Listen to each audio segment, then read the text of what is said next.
Welcome to The Explainer. All right, if you follow the markets at all, you're hearing about oil prices pretty much every single day. And the two names that are always in the headlines, WTI and Brent. So today, we're going to break down these two heavyweights. You hear these names all the time, right? Often in the very same breath. And yeah, their prices usually move in the same direction.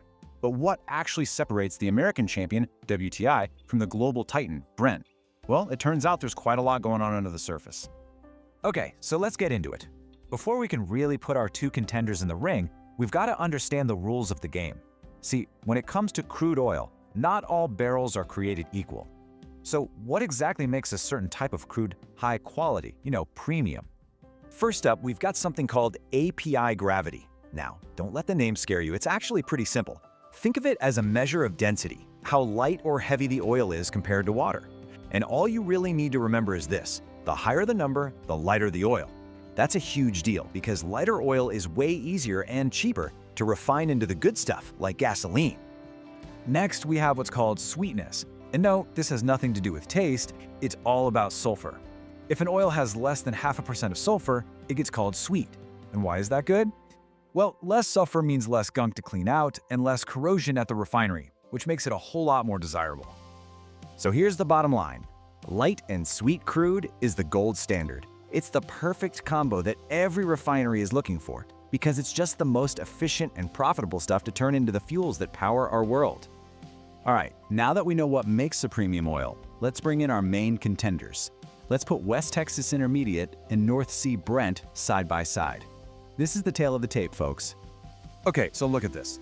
This is where things get really interesting because it's kind of a paradox, right?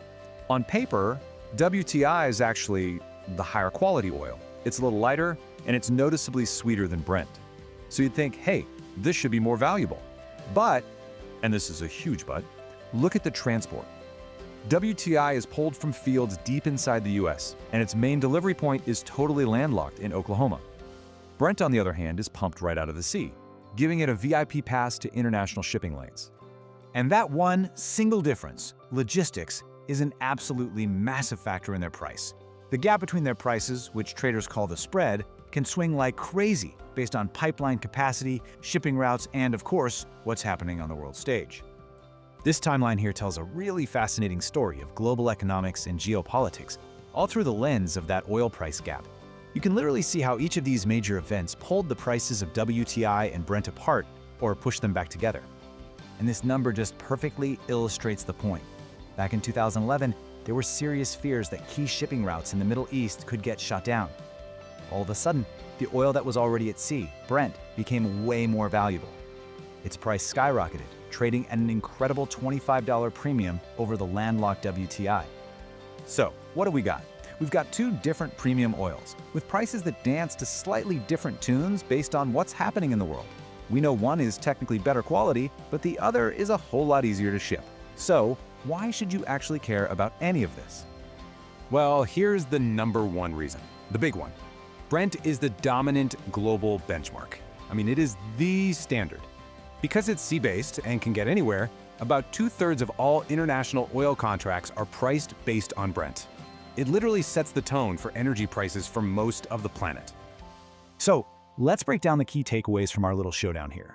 Brent is the global player. Its price moves with international politics.